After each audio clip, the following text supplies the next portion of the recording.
So this is the Empath's Guide for Helping Others. The name of the book is Presence, the Empowered Empath Guide. Help others without draining yourself and absorbing their energy. Now, this is not just for helping people. Thank you, Tomboy, for the gifts. Thank you for liking the live, Michelle. This is not just for people who help others. You actually help others in relationships and friendships also. So this is for everyday experiences. Okay. These are tools designed to help empaths stop absorbing and start helping people effectively. You ever had somebody start telling you a story and before you knew it, you jumped in the story and was in pain with them and you were going up and down on the roller coaster with them? You ever had that experience? And then if that happens over and over and over again, then you feel drained.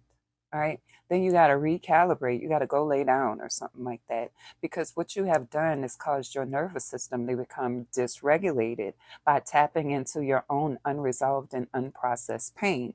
So my goal here, and it's 111, and that is a 3, and we can just give thanks for the Trinity and the number 3, the mother, the father, and the child. Hey Ken, how you doing? Okay. Also the triple goddess. In other words, the union of all. Ashe. So many empaths are under the impression that they must absorb energy because that is what being an empath is about, and this is not true. It is possible to know what others are feeling, to know what is going on in an energetic atmosphere without absorbing and causing suffering, energy drain, and unwanted experiences for yourself. The experience you have as an empath depends on your ability to alchemize energies for your benefit and for the benefit of those around you. Alchemize means to turn one substance into a more desired substance. Alchemy is intentional, alchemy is strategic. It is the art of turning energy into more useful forms. The question is, how is your energetic ability benefiting you if it depletes rather than invigorates? So I want to skip, well, let me read this part too. I've been ministering and coaching for over 16 years. Early in my practice, I absorbed other people's energies and felt the consequence of doing so to the point where I could not function at times. At times, I felt too tired to do things for myself. It seemed that being an empath was not a gift. It felt like a burden to bear, a curse that I had to just endure. This type of suffering mentality is common in empath circles. These circles share a collective disempowered existence, and most time they harbor resentment and feel uncared for and bitter, which leads them to isolate and dread certain experiences.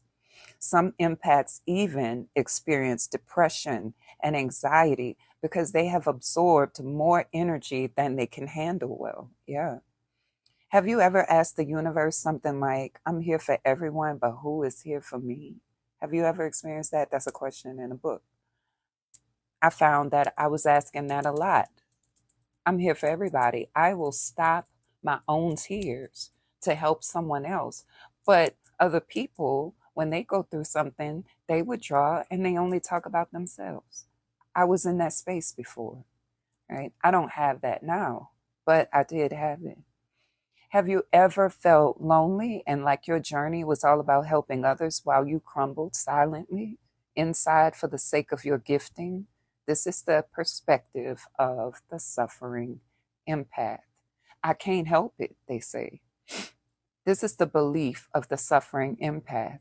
It is my intention to offer you information and education in basic energetic hygiene so that you stop absorbing energy and start alchemizing it. I intend to give you practical knowledge designed to help you assist others more effectively in less time, with less energetic involvement, and more personal fulfillment. So that's the goal of the book. I started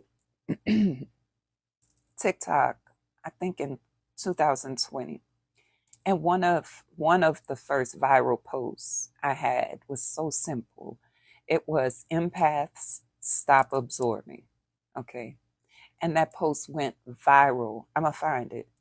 It was thousands of comments on there, and everybody was basically saying the same thing. I have to. I'm an empath. I can't help it. And so then I made a follow-up video, and that one went viral. It said, "You are not a sponge." Think about this for a moment. That's where this comes from. Think about this for a moment. Sponges absorb liquid, and if a sponge absorbs beyond its capacity, the liquid will leak and possibly damage areas around it. Also, if the absorbed substance sits in the sponge for long enough, it will become a home to microorganisms that are harmful, like mold and bacteria. You are not a sponge, capital letters. You are a conduit. You are a divine vessel. You are not a sponge, capital letters. Let me show you real quick. If you just popped on, I'm reading from my book called Presence. You are not a sponge. This probably was backwards because my screen is not mirrored. You are a conduit. You are a divine vessel as an empath. Hey, Moon. Therefore, since you're not a sponge, and you must accept this, okay? You must accept, say, I'm not a sponge, because you think you have to absorb people's energy, and you do not. This is coming from a person who used to do it. So I'm not sitting here with ease and on my pedestal and my throne talking down to you. I'm speaking to you from one empath to another. It's not a clever cliche. It's a truth. You are not a sponge. Even type it. If you're an empath, type, I am not a sponge. I just told you how sponges work. Does that sound like something you want to be? Sitting around absorbing energy, then it sits in you, and now you're leaking on to other people. You can't accomplish what you want to accomplish. Your day goes to pot because somebody is having an emotional experience. You can't even help them because now you're in the pain with them. If you're in the same boat, how? Okay. So you are, Michelle, because I know you and I know that you are. All right. An empath is simply this: a person who is open to energies of others. You know the energy is going on. You have a deep sense of it. Okay? You have a knowing inside of you, and you're open to it. It's my firm belief that every human alive who is a soul, and there's a reason I said that, can be an empath. Some people are not open to it because their own pain blinds them to it. Some people are hypersensitive to it because their own pain is unresolved and they listen through their pain. Some people just don't want it. And then other types of beings are not programmed for it. So even if they wanted to be, they couldn't. Does that make sense? So how do you know that you're an empath? Because you know that there are other energies going on in the atmosphere. You may not know how to label them. You may not know what to do with it, but you are sensitive to it. You can hear it in a person's tone, in the things they're saying and not saying. Now, again, I've talked about this before and I'll say it again. This is not the same as suspicion. This is not something you pick up because you have experienced something else. It's an internal deep knowing. Okay. And many empaths, you may not have experienced anything that the person is talking about, but somehow you resonate with it, even though you haven't been through it. You have the ability to resonate with others. You have the ability to move in attunement with others. Don't be confused. Not everybody has that ability. Okay? Not everybody has that ability. All right, let's keep going. Do you receive that, Michelle? Okay, you got it. You said yes, okay. You are not a sponge. You are a divine vessel. Therefore, you must learn how to stop operating like a sponge and come into your true nature. In this book, we will discuss how to navigate conversations that have a heavy emotional charge. Again, my goal is to educate you about behavioral dynamics and equip you with strategies to increase your personal sense of confidence in communication when helping others. Here we go.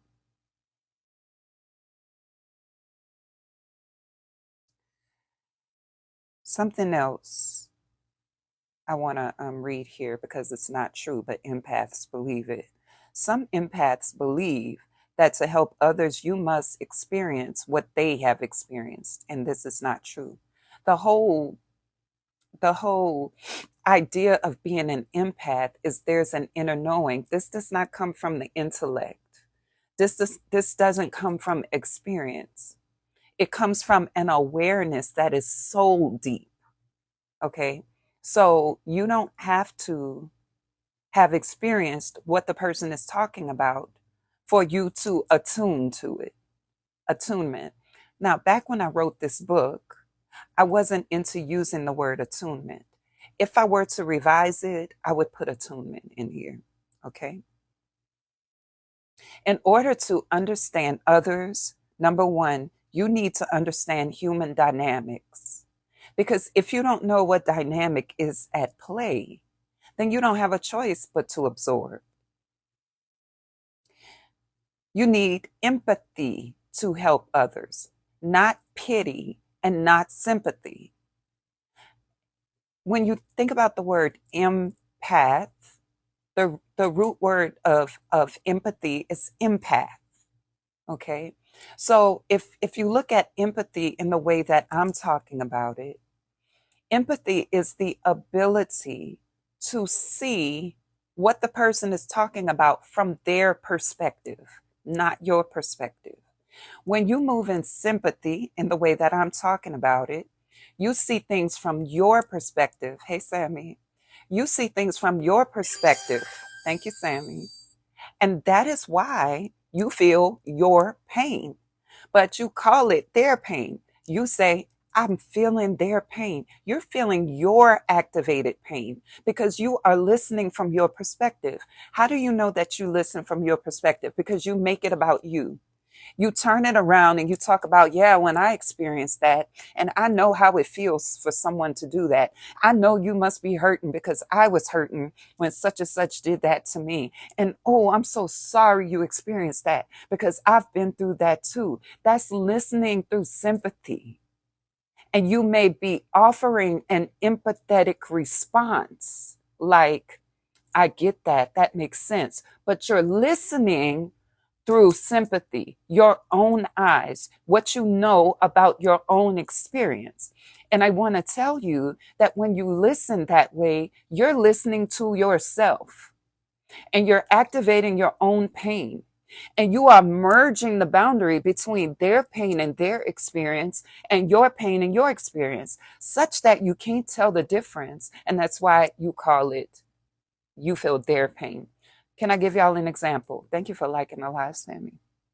Can I give a practical example, please? But I want you to say yes because you know I want to interact with you.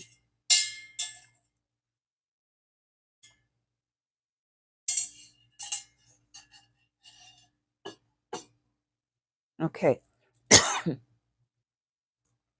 So here's an example.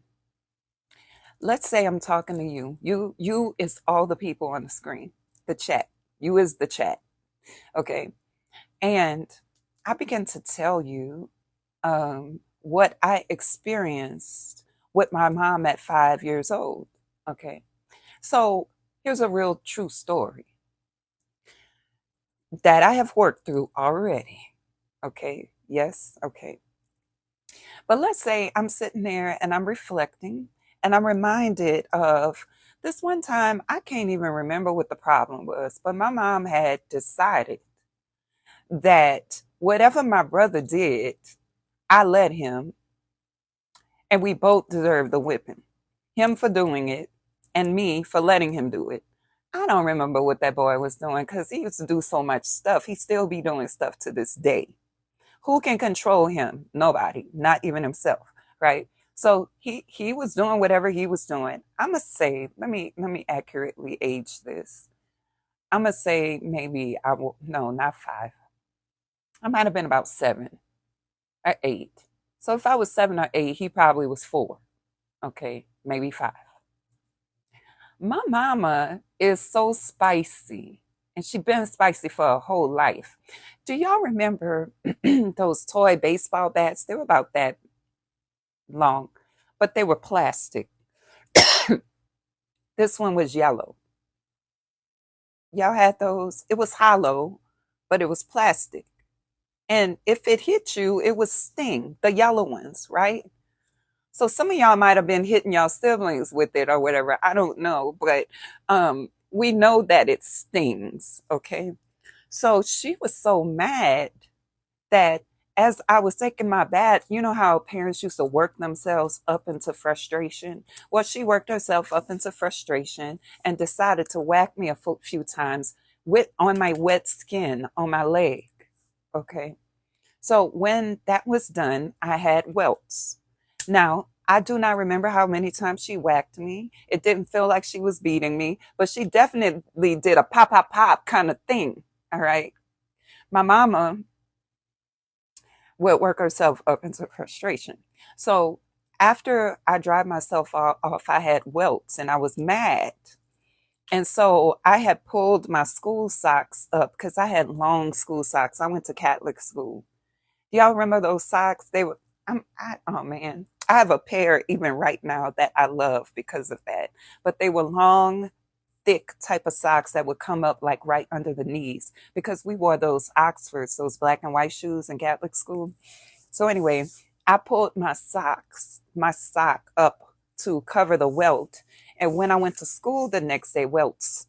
When I went to school the next day, I said something like, "Oh, my leg hurts so bad." And she was like, "What? Why your leg hurt bad?" Whatever. And when I showed her that, she insisted that she didn't do that. Okay. Now, to this day, she still insists that she didn't do that. Where the welts came from, I don't know. So anyway, let's say I'm reflecting and I'm telling that story because we're talking about childhood wounds and stuff like that.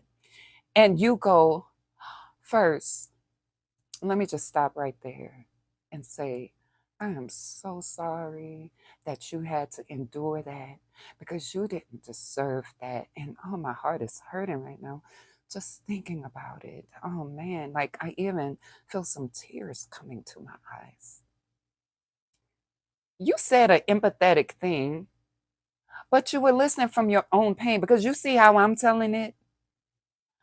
I'm not in no kind of pain. I'm not talking about the pain that I was in. I brought it up for a reason because I wanted to give you an example. But instead of taking the example, you have taken it and made a left turn and made it about you, but saying it's about me. That's how you know that you're listening with sympathy and giving an empathetic response. Now I want to give you an alternative so you can understand what empathy is like. Does this make sense? Do you see it so far? I want to know if it makes sense and if you see it. Like we can't even have the whole conversation because you have halted it right there and went in on a tangent that I wasn't trying to go on. Right. Okay. So that's listening through sympathy, your own eyes, your own pain. Likely you're remembering how it felt to be whipped unjustly. Or you might remember when your mama hit you with the batu or a twig or something like that. Okay. Now, empathy.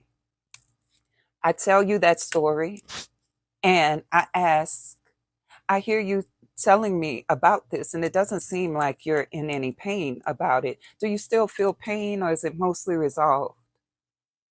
And then I might say, no, I don't receive any pain. I work through this, da da da da da. But if there is pain, I'm sure it'll come up and you go, oh, okay, that makes sense to me. So is there more you want to talk about concerning it? Or are you good? I just asked you. what you feeling. I didn't assume I know how you felt because I know how it feels. I asked you, are you mostly good with this? Like, does this still evoke pain? Or are, is this good? Like, I know you were telling me because you were making a point, right? And I want to make sure I receive the point. Because I know I could take this and I could go left, right, round and round, back and forth, and you'll be looking at me like, now you got to comfort me. And I've experienced that before. I've been talking to make a point or give an example. Someone has taken it in an emotional realm, and then I find myself comforting them when I'm not even in pain. Like, whoa, like, wait a minute. Are you okay? From the story that I told that I wasn't in pain about, but you're saying that it's my pain. Can we talk about that, please? Does that make sense? And so some people may find it annoying because what it's doing, let's talk about it energetically. Energetically, they are telling this for a reason. They're on this track of energy. And you come in and divert the energy over here without even knowing where they were going with it or where they started with it. You just came in and diverted the energy. Now they have to go over here and course correct with you to get back to the point, if they ever get back to it, of why they were sharing from the beginning. So we may call this diversion more energy than they wanted to expend. They wanted to expend the energy of going this way, but you went that way. And not only did you go that way, you took it into an emotional realm that they were not in. So now they have to go into your emotional realm, get you out of it, explain, and redirect the energy. Sometimes people don't want to do that. It would be better, right? And when I say better, what I mean by better is more connection oriented, for you to listen through their eyes, their point of view, ask them questions. Don't assume that you know what they mean, what they felt, even if you experience something different. I mean, something similar, because the feeling does not have to necessarily be the same. And the question is, do you want to get to know yourself more and your pain more, or are you trying to get to know them more? Which one? Because if you listen through your ears and see through your eyes, you're getting to know your own pain more. And that's cool because you might need it.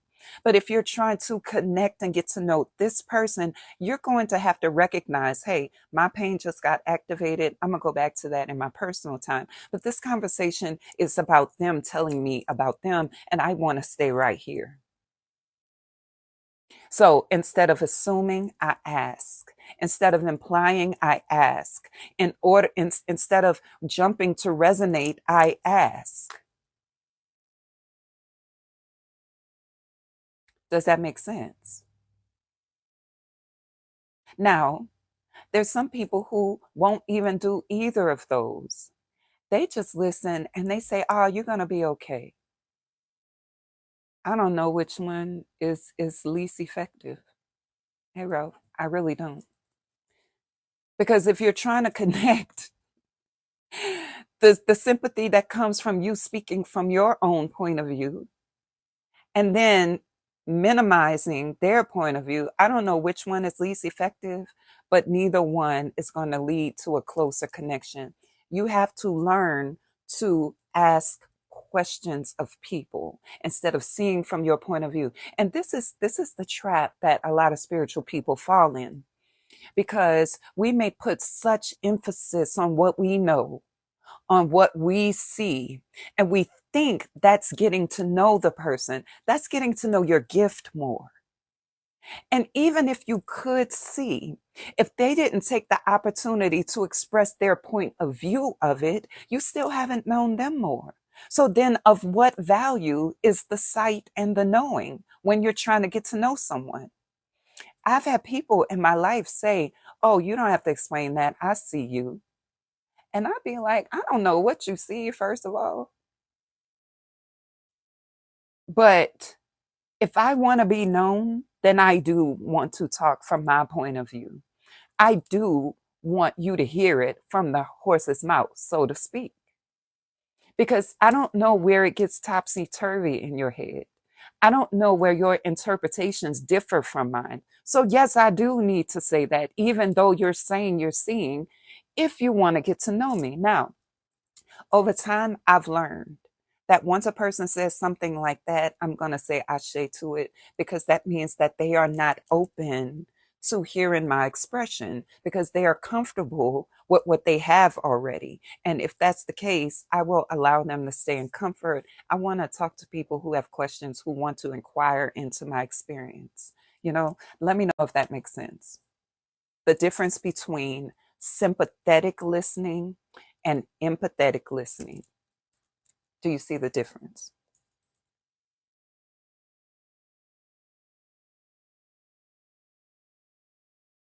hmm Now, if you were talking to someone, which one, thank you, Inspired Virtue, for liking alive.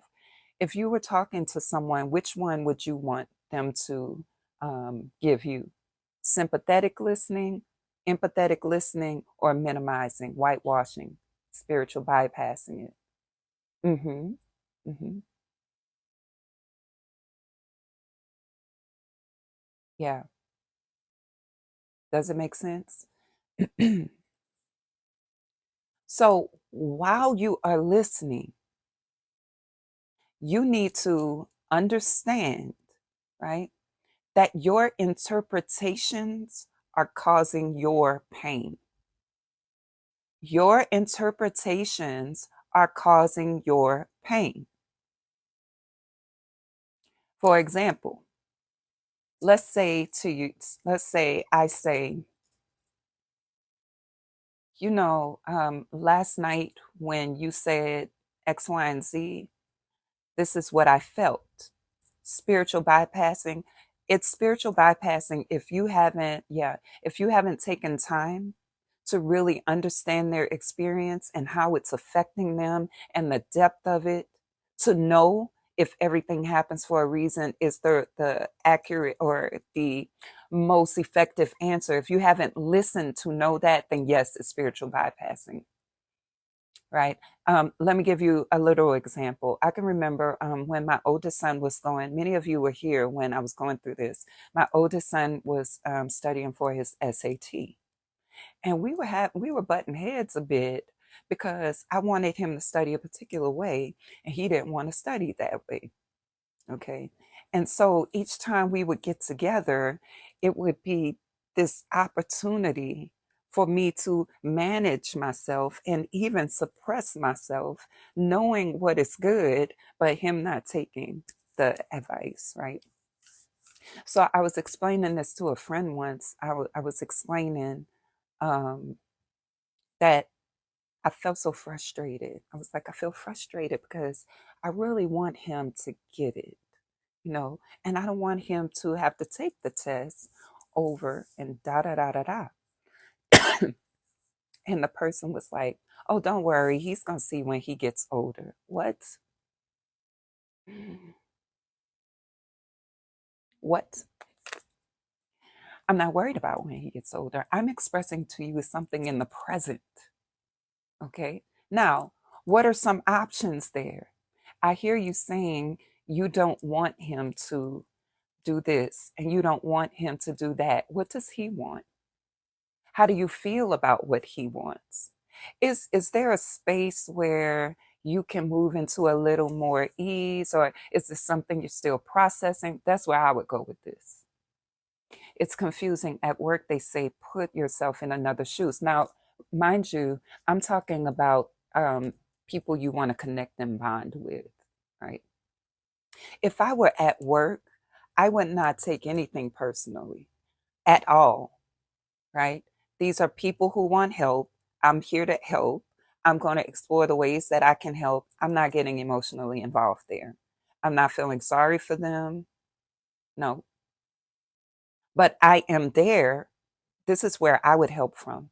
I'm there to help them solve problems. I'm there to help them resolve conflict. Let me use the resolution options that I'm given on this job, and that's what I'm going to do. I don't need to feel anything. I don't need to become them. Now, if I wanted to, I could remember a time where I really needed some help and no one wanted to help me. If that's going to help me go the extra mile, yes. But see, I'm not trying to connect with them. What I'm trying to do is resolve the problem.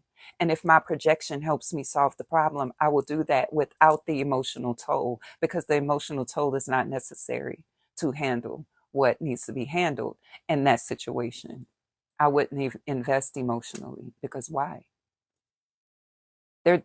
Even the person calling is not asking for my emotional investment. They're asking for help. What's in my realm to help them? Let me pull from those tools. Can I go the extra mile? Do I want to go the extra mile? Am I feeling led to go the extra mile? I'm going to do that. But at no point am I going to take this in and feel sorry for them. At no point am I going to feel responsible for not helping them or assisting them in a certain way. At no point am I going to absorb the words that they're saying to the point where I get emotionally flustered. At no point will their words matter, because I'm here for a reason. I would have tunnel vision and I would accomplish that reason. So this is not really applicable there.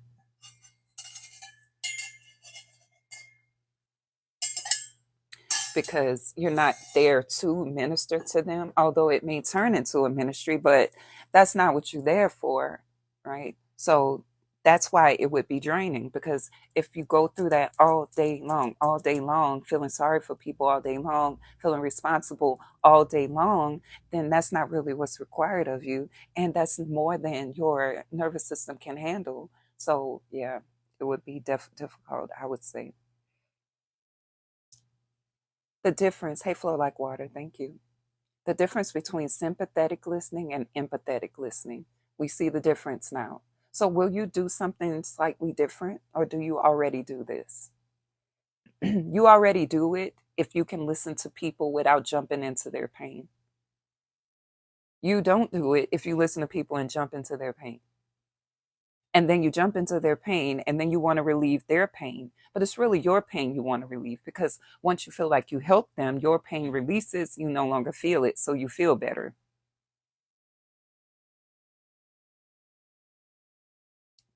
Okay. So, in order to help people, you need empathy. That's why I was explaining the difference. You need to communicate well to help others. You need strategy. Okay. So I offer all of this in this book. So this is what I say. Once you read this book, do not try to teach or instruct others who are not interested. Sometimes you're trying to give people information that they don't want. And you can hear that they don't want it, but you feel like they should have it. So you press beyond it. And in the end, you get aggravated, frustrated, and such. Yes. You think they need information that they don't want. Have you ever experienced that? You could see a person needs the information, but they resist it. They resist what you're saying, and they cling to their previous thought process. You got to understand that this is allowed. This is part of the process. And when we get to the stages of change that I'm going to read, you're going to see why. Have you experienced that, trying to give someone information that they didn't really want? And then you begin to get upset and be like, they're going to see, I told them, you do all that. Don't do that. Yeah, don't do that. We are all on our own journey, and we are all at different stages on our journey, and no stage is better than the other, because there's no comparison.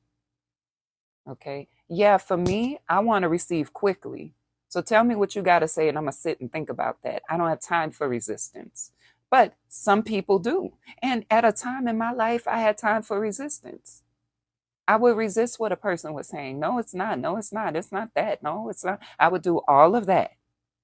And one day I realized that I could go a lot swifter and a lot smoother without a lot of pain if I take the wisdom of the reflection as it's coming to me versus having to experience it. Some people are just at the point where they have to go through the experience, and then they turn around and say, you were right. Some people have to do that.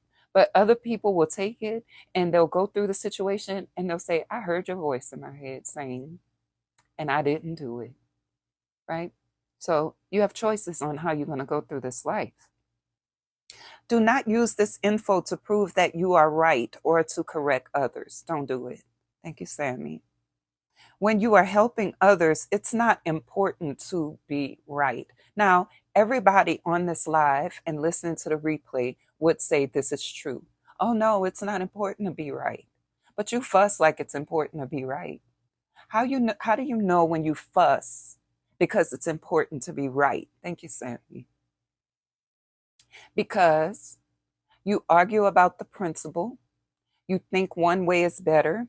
You can't see it from the other person's point of view. You don't settle down. And the more they differ, the more upset and polarized you get. That's how you know. When you are helping others, it's not important to be right. It's important to accurately assess the situation and approach it with levels of compassion and empathy without absorbing. You know how else you absorb? You interpret what a person is saying you and you think they're saying it about you. Even if they are saying it about you, your interpretation is not required. You can ask them, as opposed to, I knew she was talking about me when she said, I told y'all this before. You know how many people sit on my live and I'll be saying something and they be like, I was talking to them. No, I wasn't. I am teaching a lesson. I'm talking about myself also because I've been there. How I know how this works is because I've said this stuff. I've been a part of the collective already. This is how I know it intimately. And I also know what the other side looks like. And as much as we like to think that we are so different in our mindsets, we are really very similar. That's how I know when y'all be doing all this, because I did that. That's how I know when you be like, oh, is she talking about me? Because I have done that. And why it feels so real, because that is a reflection of what you have experienced also. Okay? So, assessing the situation is important without absorbing. Stop absorbing hidden messages when you're talking to someone. Now, when you go sit back in the recesses of your own mind and your own private time and you think they were talking about you, maybe you could come back and say, hey, I was listening to you yesterday and I wanted to focus on you because that conversation was about you. But I had some thoughts also that sprung from that. And are you in a space to hear them? Sometimes you make it about you and you get all upset and you stop listening. That's another way of absorbing. Okay, so now we're moving on to a strategy. First, I'm going to give you some information and then I'm going to help you identify where the person is and what you can do to help without draining yourself and without absorbing. If you just popped on, I'm reading from my book. It's called Presence, the Empowered Empath's Guide. That's the cover of it. You can find it on my website. Now we're moving into some strategy. That was part of the introduction.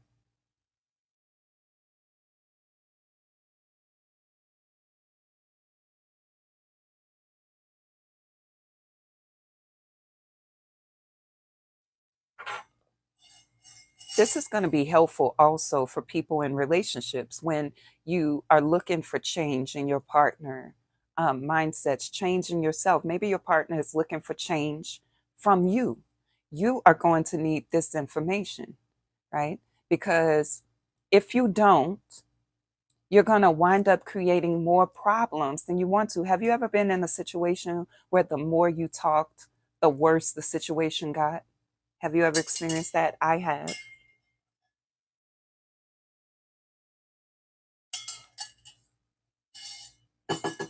You talk and it gets worse.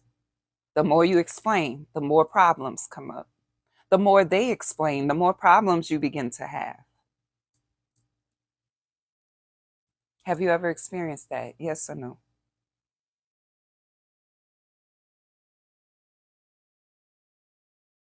I'm waiting. Yes or no, have you ever experienced the more you talk, the worse it gets? You start off wanting to express something, wanting to resolve something, but it just ends up being a whole rush of disorienting drama. Yeah. So you need to understand the process of change and where a person is in the process. Y'all say, yep, okay. Whenever you are conversing, engaging, and assisting others with mental and emotional wellness, it's important to understand how change occurs. Many people are frustrated simply because they do not understand the nature of change. So they apply unrealistic expectations and unreal belief systems that are not helpful for themselves or the other person. For example, have you ever heard or said, if they wanted to, they would? Hey, Kylie girl, have you ever heard or said that? If they wanted to, they would? Have you ever said that? Yeah.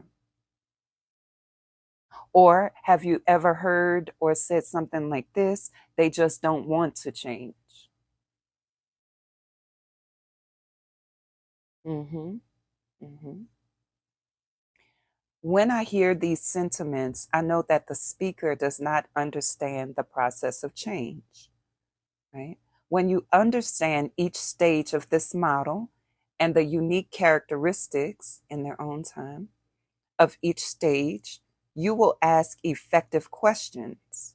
You will begin to offer the most effective information and avoid a lot of resistance and repetition. Some of y'all be putting this post up. I don't like repeating myself. Yeah. Yeah. And I would even go so far, Sammy, is to say that they have to be at the accurate stage of change to change. Okay. And I'm going to talk to you about that. You will spend less time in conversations that involve heavy emotional turmoil. You will feel more confident that you helped rather than wonder if you gave right advice. You will be less frustrated and empowered rather than drained. Okay. You will also clearly discern the difference between individuals who are ready to change and those who are not. It's my purpose here to give you an overview of the stages of change so that you have a working knowledge when talking to others. And then I say later in this guide, I will help you incorporate this within conversation. All right, so let's get started. The 6 stages of change. Now, there are different models of change, but this one is called the trans theoretical model in psychology, and it has 6 stages. There are many, you can break this down to 12 stages, or you can have 3. It just all depends, 7. But here I'm talking about 6. Pre-contemplation, contemplation, preparation, action, maintenance, relapse. Okay, I'm going to go through each one of these one by one, so don't worry about it if you didn't hear it. I think what is challenging though is when they ask, but they aren't really ready. Right, because you need this information. You need to know where they're asking from. Because sometimes people do think they're ready for more than they're actually ready for. And that's because they don't know what stage of change they're in, and we don't know what stage of change they're in. And so this can help us be more accurate. Is anything 100% guaranteed? No. But we can be more accurate. Even if we choose to answer, we can have a realistic expectation of their response. Okay. All right. So let's talk.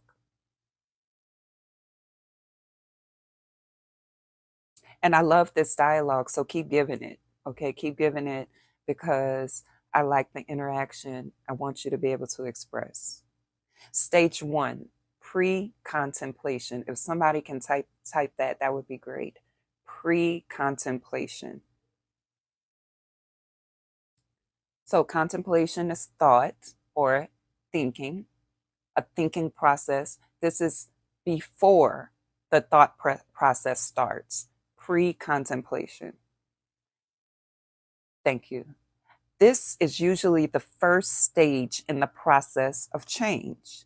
We have all been in unaware states where we have been unaware of an issue or struggled with not having enough information or not being able to see from other perspectives. When a person is in this stage, they are unable to change. This is more than they don't want to change. They're not able to. Their brain is not primed for it. This doesn't mean they won't change. It means they're unable to. Now, how long this will last, that depends on their soul journey. That depends on their level of consciousness and ability to expand. So, how long they're going to stay in this stage, I have no clue, and you don't either. And that's why you got to practice self care on this journey. You have to ask yourself, am I becoming more regulated or less regulated in my nervous system? I love it too. I fell in love with it. While this person is unable to change, am I feeling more regulated in my nervous system or less? Is my quality of life going down or up? If I want to stay, how can I improve my quality of life? So let me give you some suggestions. This is if you want to stay. Now, some people say, I don't have time for this. I don't want to dwell on this level with someone. And that's perfectly okay. You do not owe anybody your prana, your life force. If your spirit is saying, this is not the level I'm on, this is not the level I want to be on, then you must make a decision. Because I just told you, we don't know how long the person is going to be there. So you need to make an informed decision at every step of the way. Number one, is my quality of life good? If I want to stay, how can I improve my quality of life without becoming resentful, without going into fuss and stress? And if I can't do that, and I can't apply these practices, which I'm about to share, then you might consider right now is not the right time for that connection, whatever the nature of it is. So let's talk. People who are unaware that there is a problem or that their behavior is problematic to themselves or others are unable to engage in logic around problem solving or discussing a certain topic in depth. They can't go in depth. They don't have the ability. Their brain circuitry is not primed for it. It's more than they don't want to. It's more than denial. They cannot at this stage. You tell them that there's a problem, they begin to say you're the problem. They go round and round in circles. They don't hit the main points that you made. They defend and talk about why it's not a problem, and then they tell you what you should be doing. That's a sign that a person is in pre-contemplation. They're not prepared to engage in logic. They're not prepared to listen. They don't have the gate open for listening because they don't think what they're doing is a problem. They think it's okay. Let me give you an example. So when I first started dating a person, this was before we got married. I was about 28. And I have a very intense personality in every way. When I was a younger woman, I'm about to be 48 in a few days. When I was a younger woman, I was just off the chain. Yell, scream quickly. As soon as that intensity came up, that fire, I would, wow, let them have it. So one day when I was dating the person that I eventually married, they said, I'm not putting up with this, and slammed the door in my face. And I said, well, you don't want me, because if you want me, I'm like this, and you can't change me. And I went on, and I was cursing, and I was doing a lot of stuff at that door. Okay.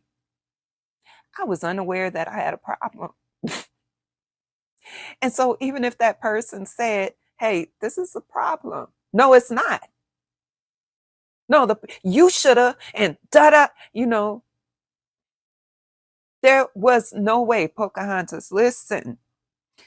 I was in pre-contemplation, ain't giving no thought about what you're saying. And I don't care if you tell me the neighbors heard it. I don't care if you're saying a child heard it. I don't care if the dog heard it. I don't care if the Bible said it. This is how I am. And if you don't want to deal with that, then you don't want me, because I'm going to say what I have to say. No, you just don't want nobody to tell you nothing. You don't want nobody to call you out on your pre-contemplation. Pre-contemplation. Continuing to try to apply logic to a person who is irrational in pre-contemplation is going to cause more of a stir up. It's not worth your energy. It's not worth your prana, your life force. Take your ashe off of that. Now, if that person was operating in self-care, they would have asked themselves, she don't see that this is a problem. Is this a pattern or a one-off thing? No, this is a pattern. And my nervous system gets dysregulated. I don't want to be around her when she's like that. I don't want to continue a long-term relationship with a person who is unmanaged in this way and doesn't know that it's a problem. Because if you are so unconscious that you don't know that's a relational problem, then I got to let you go find out. But I don't want to be the one to sit there with you. If that person was operating in self-care, they would have done that. But no, they let it cool down and it just kept happening again and again and again. Let's continue. So remember, when a person immediately denies and begins to blame and they get inflamed, in other words, they get worse, the more you try to talk to them about the logical pieces of it, then you know that person is in pre-contemplation. They may resist talks about the advantages of change. They may appear to be denying that there's a problem. They may get defensive and or blame you for something. They can only see from their perspective. Do you have unrealistic expectations of a person? Yes, you do. If they're showing you that they're in pre-contemplation and you're still trying to be logical, you have some unrealistic expectations. I'm not saying your expectations are wrong. What I am saying is you need to rethink your approach. Either you're going to continue to apply the strategies, I'm getting to them, or you're going to say, no, thank you.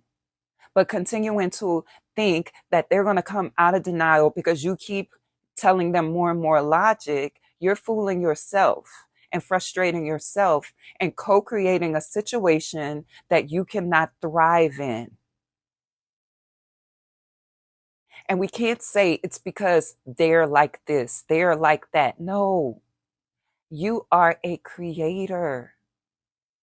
Whether you know it or not, whether you are aware of the way you create or not, you are a creator and you're always creating and co-creating. That person who still wanted to be dealing with me was co-creating a very drama-filled relationship, co-creating chaos with me. Okay? You cannot hear when you're in pre-contemplation. You don't have the ability. It's like the difference between trying to tell a 3-year-old, right, that they can't have ice cream because it's going to make their blood sugar high. What? That 3-year-old is not capable. They don't have the building blocks to even understand what you're talking about. All they hear is no ice cream. They're responding to that. I'm trying to help you put this in perspective. And sometimes you're like that. Someone is trying to explain something very logical to you, but you're in an emotional realm and you're not seeing their point. You are in pre-contemplation. You can stop and say to yourself, okay, I'm denying, I'm not listening, I'm in pre-contemplation right now. Let me take a step back for a minute. We're talking about self-mastery, okay? People who are unaware that there's a problem or that their behavior is problematic to themselves or others are unable to engage in logic. They may resist talks. I'm skipping down. They can only see from their perspective. It's important for you to understand that a person at this stage is neither ready nor able to change. So from here on out, if you see that they are neither ready nor able to change, every step you take with them from here on out is more of your co-creation. Whether you're conscious of it or not. You might say, well, I didn't know that they weren't going to change. I was hoping that they would.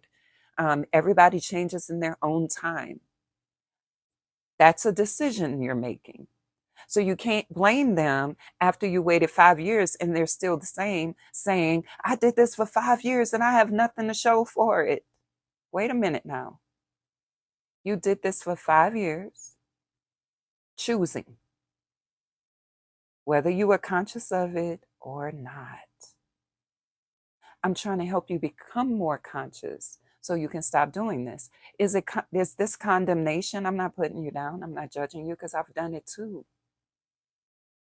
I've seen the potential in a person and thought to myself, if they just had some additional information, they would make different choices, but they just haven't been exposed to it. And so if I just share that with them, then they will see. And nobody took the time, they said, to be patient with them. So if I just be patient, they will see. Yet they're resisting the whole way. You got to see this, right? Okay, let's continue.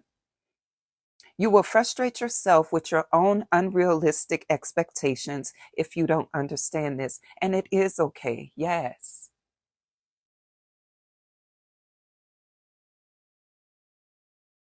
It is okay.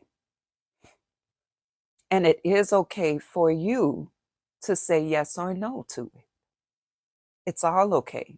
It's part of our evolutionary journey. And we don't need to make them the villain. And we don't need to beat up on ourselves either. We are all on this journey for evolution. Yesterday, I did a teaching about this from the Kemetic teaching or spiritual principles. So that's on my YouTube if you need that. All right, let's continue.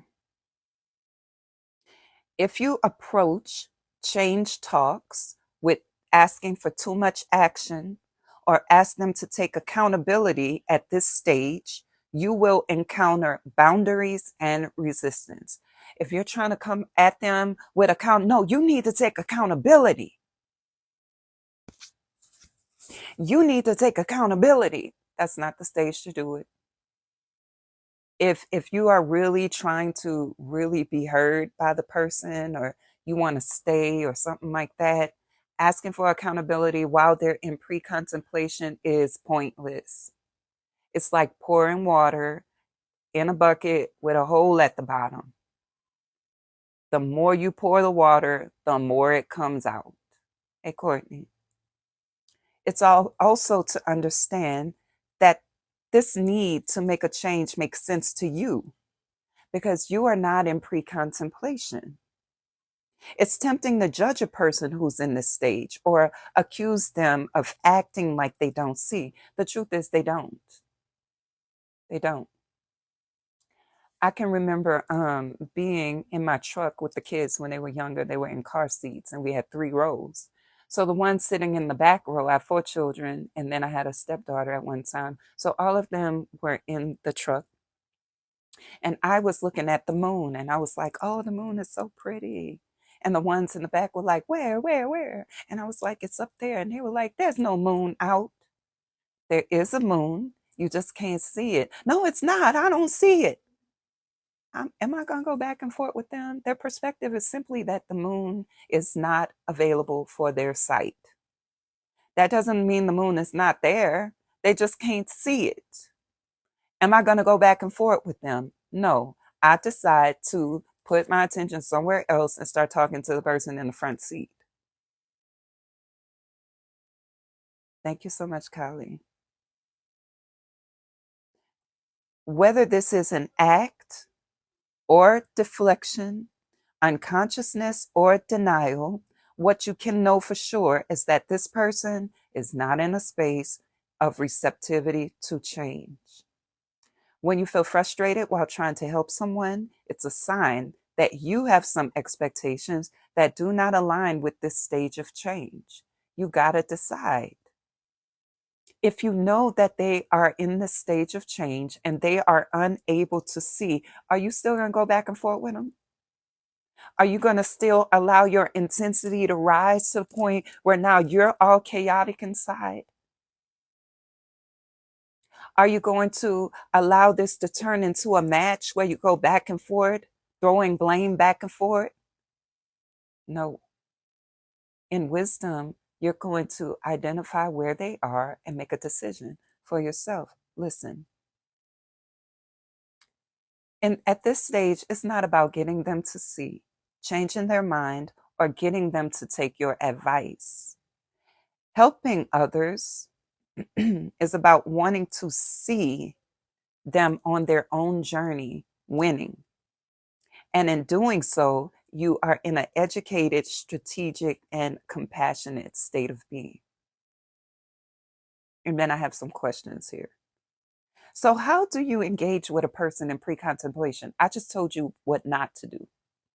If you ask for too much action, if you accuse, if you ask for accountability, if you give too much logic, they are going to resist you and turn you into the problem.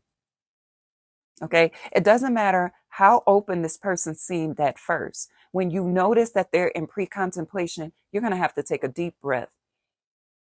Now, you don't say this to the person. Don't say you're in pre-contemplation. Don't do that, because remember I said don't use this to correct nobody. This is helping your internal processes. Right now, this person cannot change. Okay.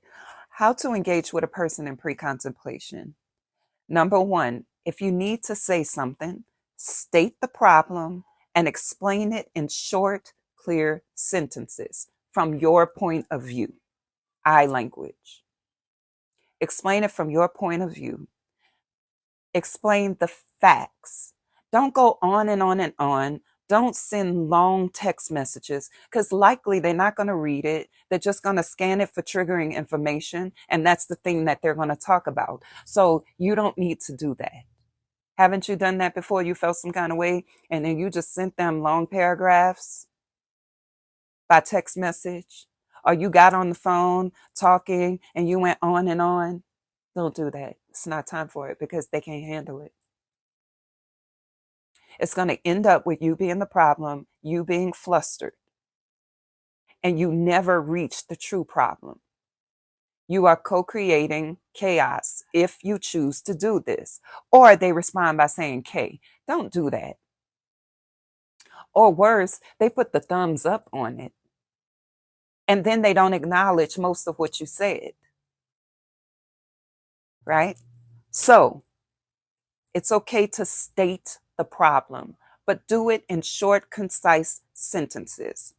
I didn't like when you XYZ, period. I didn't like how it felt. I don't want to experience that again, period. That's how you have to talk, very robotic in fashion, especially if you're texting. It's not time to say, you could have at least done this. And when I told you this, you said that. And it's not time for that. Trust me, we've all done it and gotten the result, which is worse than where you started. Yes or no? How to engage with a person who is not able or ready to listen. Do not approach them with a lot of logic. Don't send them long paragraphs. Don't say you, and you, and you, and you, and you. They're not even thinking about this like you are. And especially if they're a person who heavily identifies with some of the things that are going on right now, with avoidance and such like that. You know, I'm not an expert on that. I don't like talking about it, but many people are coming out and saying that they operate like this. So right away, no matter what you say is likely to be turned into something anyway. So it's best for you to make a clear statement about you. Disappointed, right? Make the statement about you. I did not like when I experienced XYZ, when this happened. I didn't like it. I didn't like how it felt. And I really don't want to experience that again, period. If you just popped on, we're talking about identifying the stages of change in order to understand how to approach a person. This is coming from my book. You can find it on my website, veronicamarie.com. All right. So y'all got that? State the problem, explain in short and clear statements from your point of view. Avoid judging, blaming, and accusing, even if you know that whatever they did was the cause of XYZ. It's not time to bring that in because they're not even thinking it's a problem, much less ready to take accountability. And so then they will focus on, I don't like how you came at me. They're going to say stuff like that. Okay. Remember, although the problem or topic is important to you, the person probably has a different perspective. It doesn't mean that they won't change, but it certainly means right now they're not. Because in order for a person to change, they have to actually see the problem from your point of view and care. They have to both see and care about how it's affecting you. And if they don't see, then they can't care about how it's affecting you. What they care about is what you're saying and how it affects them. That's when you know a person is in pre-contemplation. They're not ready to change. You have to make a decision. Are you going to come back and try again? Or are you going to walk away or whatever? Because there are more stages of change. Let's continue. Offer alternative perspectives on a subject, then ask them to talk about each one. It's vital to be open to hearing their point of view in this stage because any sign of judgment or invalidation will likely not end well. Okay, so another strategy. You could say, hey, are you in a space to hear something about how I experienced last night? Well, yeah, I'm open, whatever. Because rarely is a person going to say no, unless they're super aware, right? So then you could say something like, when X, Y, and Z happened last week, I really didn't know how to process it. And so I'm here to talk about it today because it's still bothering me. When you think about that, do you think you're open to hearing what I have to say? Or you could ask, how have you experienced something like that, where you experienced something days ago and you were processing it, but it was still bothering you? Did you bring it to the person? Or did you hold it in? Like, what is your experience with that? You see, we're not even talking about the problem right now. We're priming thought because the stage is called pre-contemplation. So you're asking them to think. Now, this is what I'm not doing.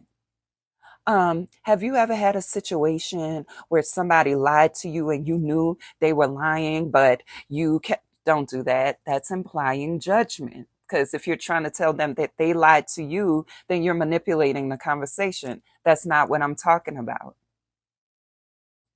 Do you see the difference? Hey, Sean. Such and such happened last night, and I wanted to sleep on it, hoping that I would feel better in the morning. But I don't feel better. And so that's why I'm trying to talk about it. Are you in a space for that? Have you ever experienced that? Like, what did you do? Did you keep it in? Da, da, da, da, da. That's an option because you're priming thought. You're not leading them into a trap. No, you're not doing this from the space of being right or trying to get them to see. You're doing this from a space of bonding. And you know that they're not ready to hit it head on. So at least the conversation is going. At least thought is happening. See, this is why you need to ask more questions. Because questions prime thought. Right. And you're creating safety for yourself too, because you can assess where they are. Now, if they get defensive and be like, why are you asking me that? Then you already know that's not the way to go today.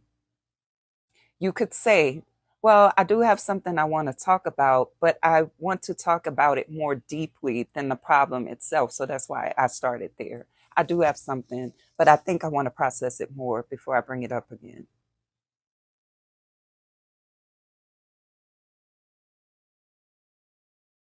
So here's an example. Let's say you're actually helping someone, maybe like a youth, or maybe your partner is in school, right? You could say something like, I notice you're missing class more often than before. Do you notice that? And if they say, well, yeah, then you can ask, what has changed? As opposed to, you're not even waking up and going to class. What's wrong? What's going on? I notice that you are missing class more often than before. I'm paying attention to you, but I'm not judging it. And I'm asking you, do you notice that? Now, if they might say, no, I haven't, I've been doing the same thing. You know, it's not time to press the issue, because they might take it and go throughout the day and go, wait, I missed class last week. I missed class 2 times the week before. I am missing class more often. Oh, and they might come back and say, yeah, actually, I have. And I didn't realize. You see, thought is coming forward. That's why I say it's not most important to be right if you're really trying to have a conversation with a person. Here's another one. I notice a shift in your energy. Do you notice a shift? They might be like, what shift? I don't know what you're talking about. Da da da da. Then you know it's not time to have that conversation, because anything that comes after that, if they're up in their energy and defensive, may lead to more defense. You can say, well, I do notice a shift, but let me think more about it and then I'll bring it back to you. Now you got to decide how you're going to revisit that. That's better than the first approach turning into something hard. Yes or no? I know I've experienced a change in energy, because last night when you came, now you're engaging in logic. And remember, I said a person at this stage is not ready to hear logic. They're going to start deflecting.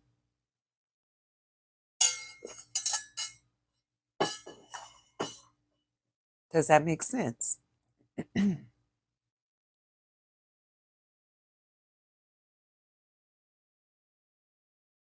I'm waiting. Yeah. Here's another one. Let's say the person is having feelings, ideations of not being here. Let's say that. Instead of saying, don't say that, you need to be here and people need you. And I need, instead of going into that, you could be a little more wordy, right? And say something like, your well being is important to me. And I did hear you say that you don't want to be here anymore. I want to hear more about this. Are you open to talking about it? When did this start? Now you are actually offering empathy. Hey, 64. Are you open to hearing my perspective about it? Maybe they ain't open. Okay.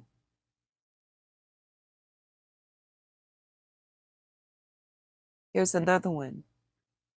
Let's say your loved one is dealing with some friends who don't have their best interests at heart, and you could see that, but they don't see it. Okay. I believe that being your authentic self is important because you deserve to be known. What do you think about being your authentic self in this situation? Can you be your authentic self with them? Well, no. Oh, thank you. Thank you, Inspired. What are the advantages of staying friends with them? What are the disadvantages? You don't have to tell them nothing. Now they're thinking. Because that might be from their friend from way back, and they might not be ready to sever that relationship. Neither should they be forced to just because you think so. Remember, they're in pre-contemplation. But provoking thought through powerful questions. And notice what I didn't do. I did not give my advice disguised as a question. Did you notice that? I didn't say, do you think you should still be friends with them since you can't be your authentic self? I didn't do that. Do you think it's best for you to continue with them after what they just did? What you're really trying to say is it's not best for you to continue with them because of what they just did. We're not trying to give questions, our advice disguised as questions. We're trying to ask real questions, right? Can you be your authentic self with them? What advantages exist in being friends with them? What disadvantages? Because sometimes people don't let go of relationships because there are some ways that they are benefiting from it and you can't see it. It is amazing. You can't see it. And this is why I promote empathetic listening, not sympathetic listening. If you listen through sympathy, you get mad that your person is experiencing something and you want them to stop talking to this person right away. But if you're really trying to lean into their experience, you want to know how they see. And you did make a statement. You said, I think being your authentic self is important, even necessary. Can you be your authentic self with these people? And they might say, well, yeah. I might ask, can you give me an example of a time where you've been able to be your authentic self? You don't have to refute it. Even though you see that these people are not there for their well being, we are all on an evolutionary journey that is highly individualized and customized to what we needed to experience on this earth. And you don't get to decide the timeline of it, but you do get to decide the timeline that you stay in it. You might be tired and be like, hey, I don't want to do this anymore. You can decide that right now, I don't want to have this conversation, or right now, I don't want to get involved in this, or right now, I can't deal in this relationship because right now it's hurtful to me. And I don't want you to stop doing this or that. I'm just saying I need to do this for me. That's when you start making decisions instead of insisting and imposing and moving in controlling ways. Because a lot of people don't think they're trying to control something, but you really are when you want someone to make a decision, even though they're showing that they're not ready.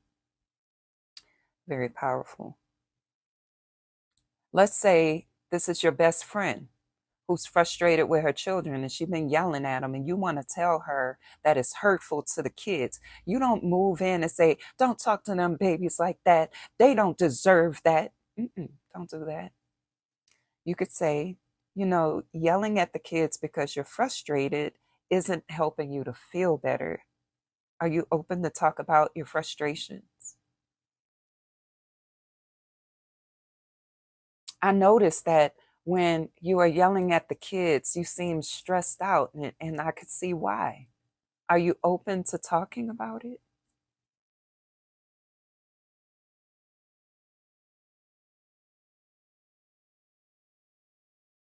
Some common responses from people who are in pre contemplation, they'll tell you you're thinking too much, you're making too much of this, you're overthinking, you're too sensitive, you really need to relax. I don't see a pattern. They get defensive, go into denial, they begin to justify why they did something without thinking much. They say you don't understand, they say they have to do it. Those are signs that a person is in pre-contemplation. They're not ready to change. They're not going to. It's beyond if they wanted to, they would. They can't. Just like in deflection. Yes, all of this is deflection. You're the problem. No, it's you. No, it's the way you are. No, no, no, no, no. Right?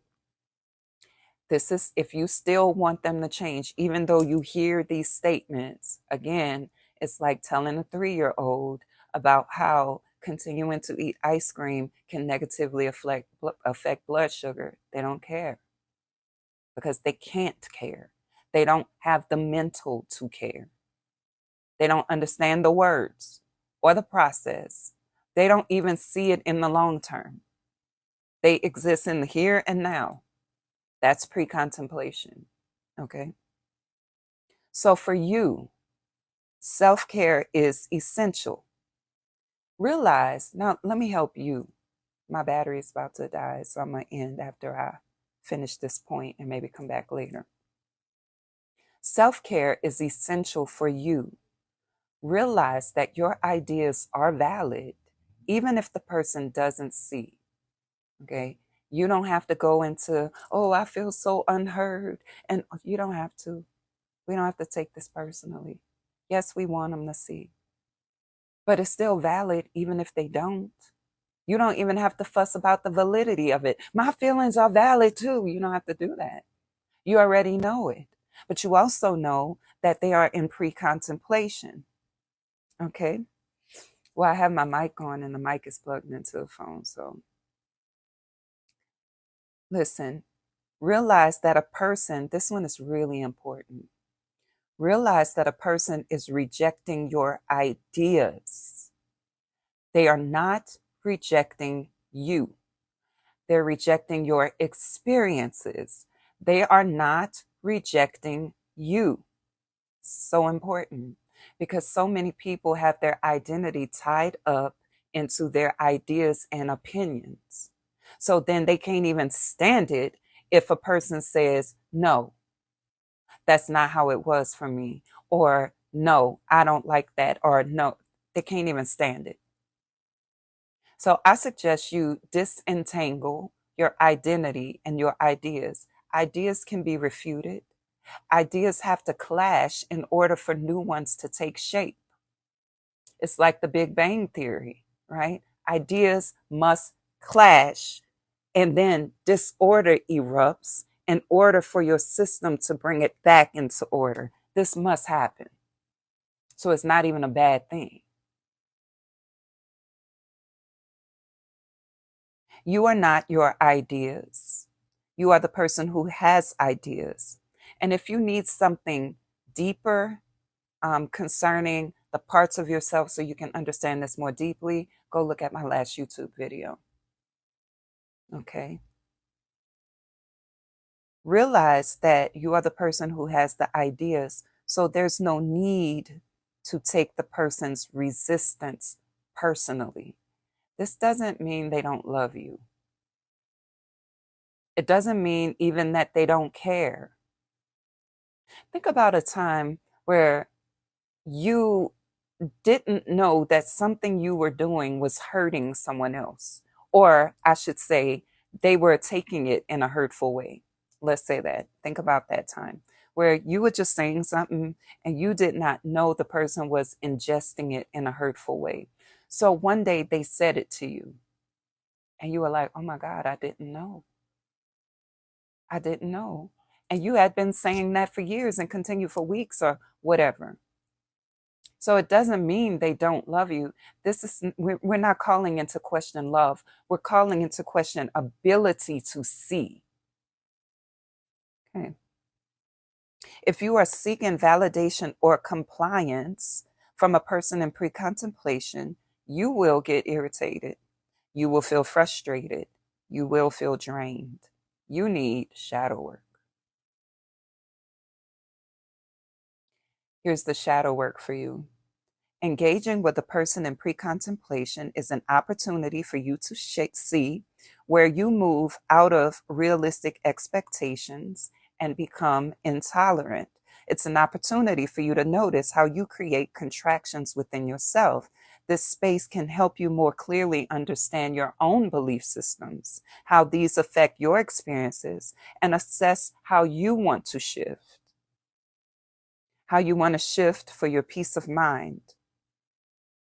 It's an opportunity to show compassion for others and self and to inquire.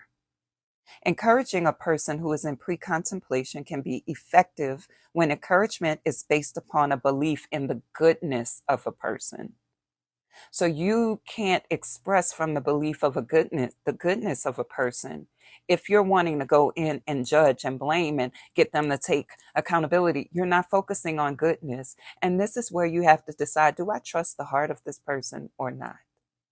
Because if I know that this person means well for me and is good for me in a deep way, then I'm going to be okay backing off for a little while because I know they have the ability to reflect. It's just not happening right now. But if you don't trust the heart of the person, that's something to look at. And if this keeps happening as in a pattern and they haven't moved out of pre-contemplation and you're experiencing a whole lot of pain, you got to look at that also. You are attempting to manipulate a person's point of view when you try different ways to get them to change their minds, even though you see that they're not willing or ready. Now, you begin to manipulate energy. When encouraging a person in pre-contemplation, try thinking this. I know that you're capable of making they're capable of making wise decisions for themselves. I know that they're capable. I know that healing is at the forefront of their goals. And I'm glad I had a chance to chat about it. I know that they're capable. I know that they have goals. I know through my past experience and what I know about them that this is a situation where they're in pre-contemplation. So I'm not going to fuss about it. Now, it's time to do something about it if this is a pattern that hasn't resolved in a long while, or you're becoming repeatedly dysregulated and your quality of life is going down. Okay. So open-ended questions are an invitation to encourage communication. For example, what are your thoughts on X, Y, Z? Open-ended questions begin with what, when, how, and where. Okay. What are your thoughts on this? How do you think A, B, and C happens? When do you feel the most ABC? Invite them to explain or tell you more about a topic if they're open. Example, I'd like to hear more about the time you, or when you said you felt XYZ, what was that like? This is how we listen through empathetic listening and powerful open-ended questions. Avoid closed-ended questions. Questions that can be answered with a simple yes or no. Avoid that. For example, do you think this is a problem? Do you not see that this is a problem? Can you not see? They could say yes or no. Don't ask questions like, are you okay? Are you good? If you want more information, you need to invite by asking open-ended questions or invite them to tell you more. Be mindful of any judgmental energies within yourself and do appropriate shadow work so that you don't project onto the person or increase your impatience. If you think the person is wrong and should change, then this energy will come out as blame, shame, guilt, or accusatory energies.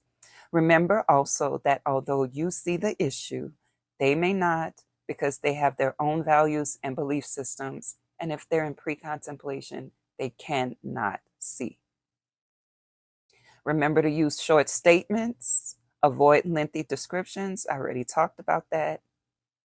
Avoid statements that blame. What do blame statements sound like? You made me feel. When you do this, you make me feel. How do you think I feel when? Avoid all of that. Because of you, I had to avoid that. You just don't want to see. Avoid that. You're denying. Avoid that. You don't care. Avoid that. You need to do something. Avoid that. You never take ownership. Avoid that. You always do this. You never acknowledge. Don't do that either. Here's an example question. I understand that I am voicing a concern. I'm saying something that is new. How are you experiencing what I just said? I know I just voiced something that I haven't talked about before or something I've been talking about in times past. What are you thinking about it? What are you thinking? What are some things you feel I have missed or don't see? That's a big one. Because in your hurry to be seen, you might be missing and not seeing some parts that are crucial, that might make a difference to your own development. I'm going to try to plug this in, and now I'm going to have to take the mic off because I want to finish this session.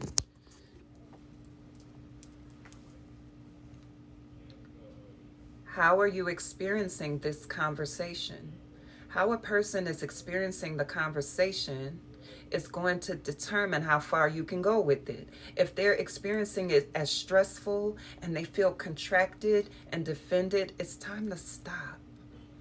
A lot of times we value having the conversation over the experience of the conversation. Still sounds good. Okay, good.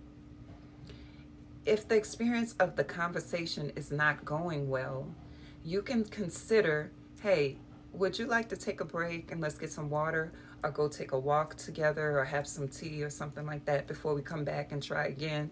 Or if you think you need it, I really want to continue this conversation, but it's hard right now. So I might need some time to just go get some water or something. Can we come back and talk about this later, maybe after I showered? You could do that. You can ask them, when you think about what I just mentioned, what's the most challenging part for you? What's the most challenging part of what I just said? Remember, you're using short, concise statements, so they haven't been drowned in a sea of words. They can still remember what you said, right? So instead of trying to get them to see, maybe you can sink into the experience that they're having. Then you might be able to tell what needs to be said next. But if you're not looking at how they're experiencing it, well, you don't know where to go next.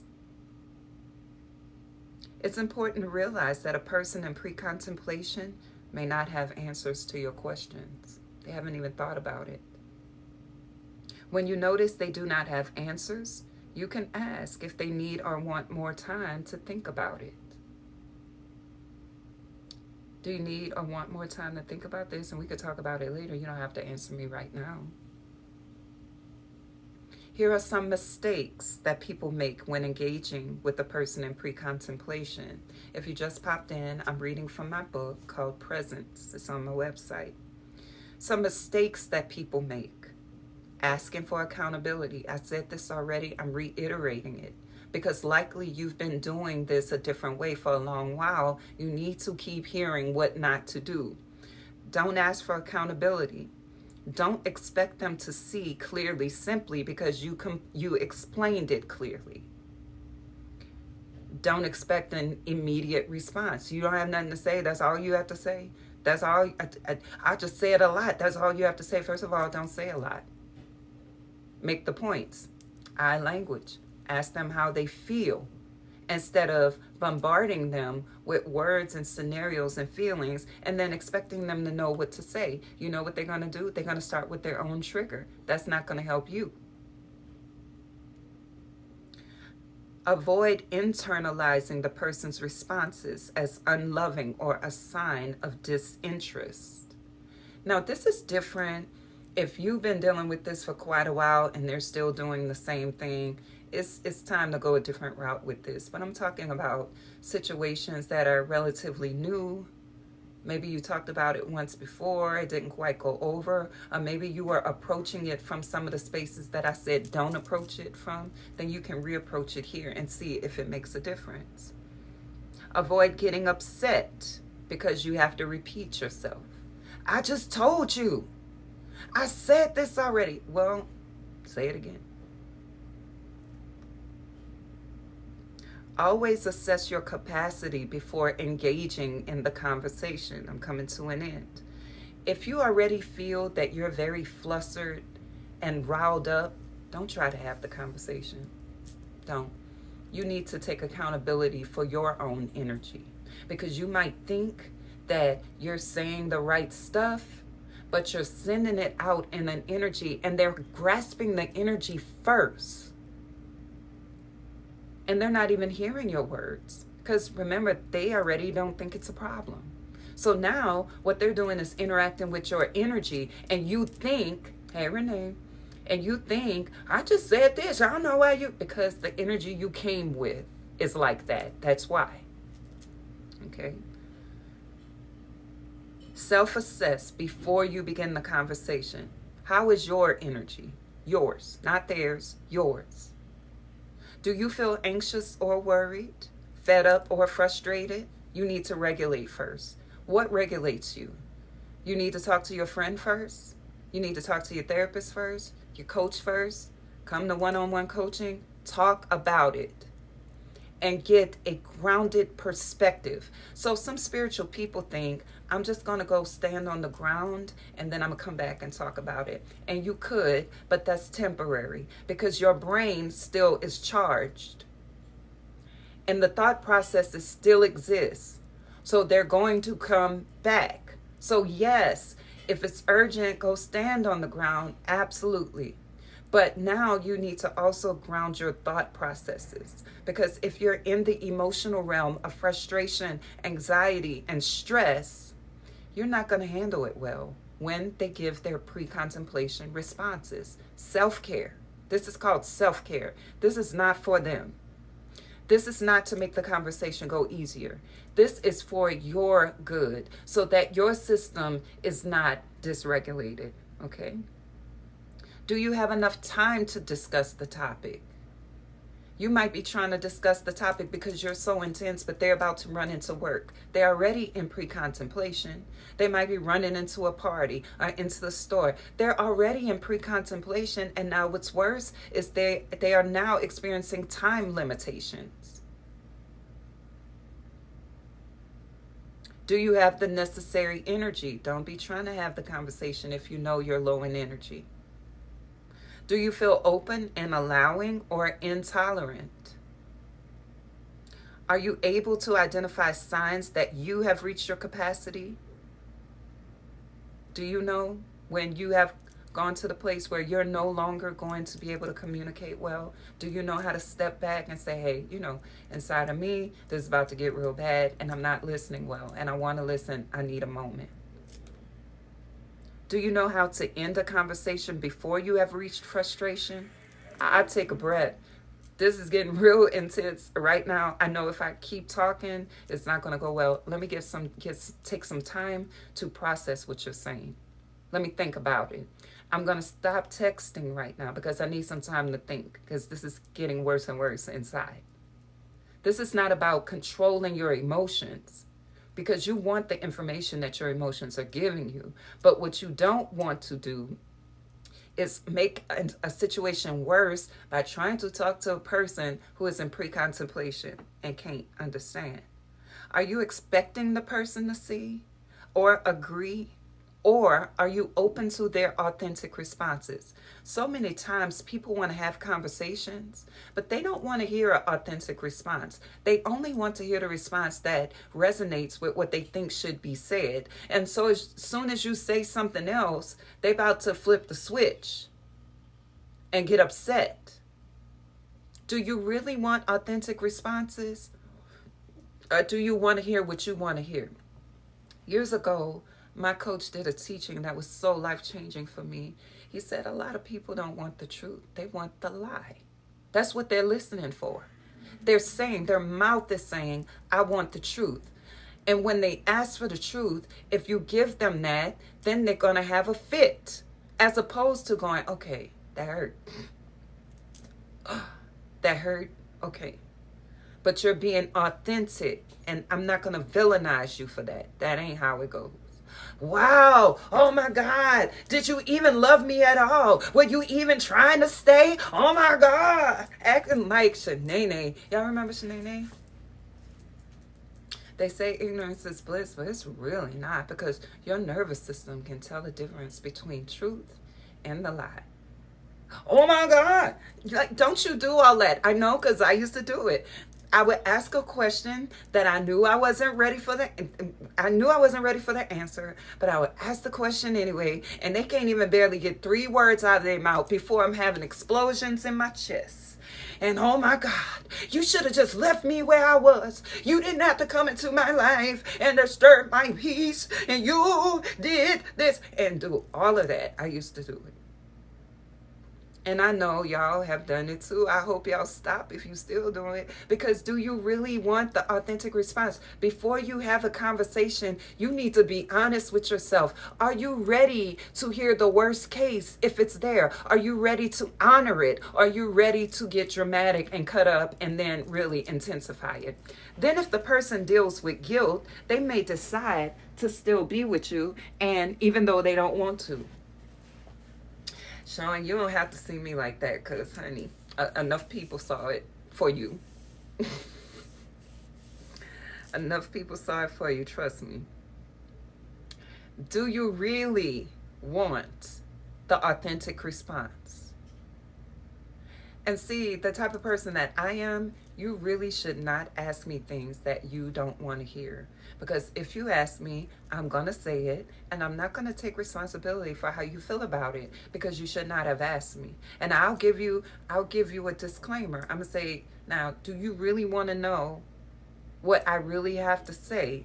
Because what I have to say might be triggering. Are you ready for that? And I'm going to say, wait a minute. You asked me. I wasn't even trying to talk to you about this. Now, you have the answer, but I'm not doing that with you. It's just the space that I'm in. It's just the space that I'm in, and everybody could decide what space they're in. Because I know I don't walk around giving people my advice or my open thoughts. I don't just walk around flaring that out, because I really don't want to be involved in it.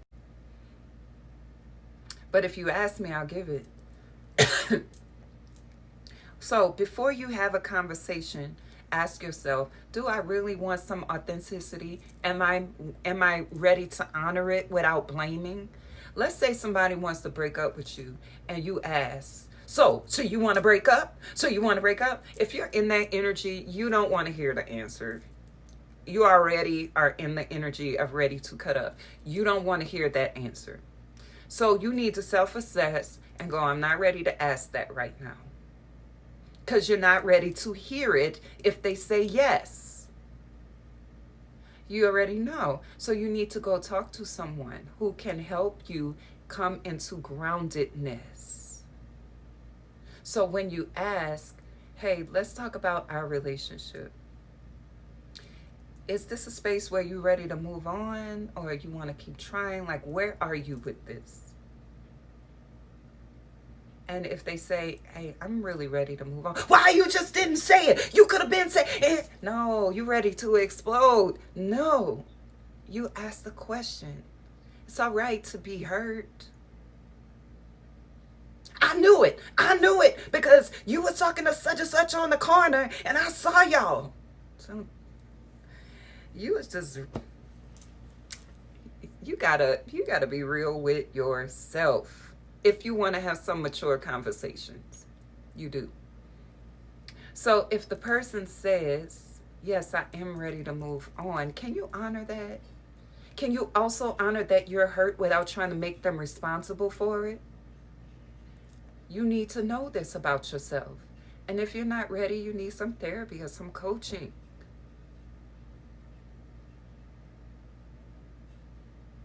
Learning about these human dynamics will help you care for yourself properly in conversation with others. And then there's stage 2, contemplation, but I'm not going to read that. All right, so 2 things I have going on. I have the study of Kemetic spirituality, the 9 parts of the self. We're going through that now. I do that on the weekdays. Usually during the day, like around 10, 11-ish, something like that. And so this is Kemetic spirituality. I read from that. The videos part 1, 2, and 3 are on YouTube. What I just finished reading from, you need it. Yes, it's on my website, veronicamarie.com. And if you can't remember that, go into my bio, click on the link area. And so some links should pull up and it says classes or work with me, something like that. Click on that. My name is Veronica Marie. veronicamarie.com. You resonate with me, Ashe. So this one is my book that I wrote. I wrote this in 2024 called Presence. That's what I'm reading directly from. I am finishing another one currently called Esoteric Shadow Work. It's where we're infusing Hermeticism into shadow work. So we can come out of like this kind of brokenness psychology framework and infuse spirituality into, and universal laws into shadow work. Okay. All right. If you need one-on-one coaching, this is what I offer. Emotional wellness coaching and shadow work coaching. I'm a feminine wisdom mentor. I help you identify what stage of life you're in and what is needed for your continued evolution. I am a personal trainer, so I do virtual and in-person sessions. I'm a yogi, and so I teach yoga virtually and in person. Coming up, I have some packages coming forward, some tantric yogic packages where your holistic being can be cared for in particular ways. That's coming up, more on that soon. And that is it. So my website is veronicamarie.com. My books are there. They're ebooks. Now, one of them is a workbook, but I don't know if the link is up there. You can certainly get the ebook. The first one is called Self Intimacy. And that one I did put in a workbook form, but I haven't used it very much. I just want y'all to get the ebook. And if you want the workbook of Self Intimacy, I can get that link to you. But the rest of them are ebooks. And then I'll be working on putting them into audio versions. And also, I have some courses coming up on the Galactic Mayans timekeeping system. I have some rune divination courses coming up. I have Hermetic Principle course coming up. So there's a lot coming forward. I've been working, y'all. I've been working. And that's it. Now, I do have a podcast that's on Audible. My podcast is on Audible, Spotify, iTunes, YouTube, all of that. It's called The Healthy Happy Life Show with Veronica Marie. I do have that on Audible. All right, that's it. Thank y'all so much for hanging out with me on this snowy day. I'm ready to get some lunch. I hope that something inspired you to do something different in your world. And I'm here to help you live a healthier and a happier life, because I'm here to live a healthier and a happier life, and we can do it together. All right, have an amazing day. Thank y'all so much. Thank y'all so much. I appreciate you. And before I go, if you're new, say I'm new, just so I can see and make sure I'm following you. Inspired of virtue. Thank you for being here. I already follow you. Collie girl. All right, I'm following you now. Thank you for being here.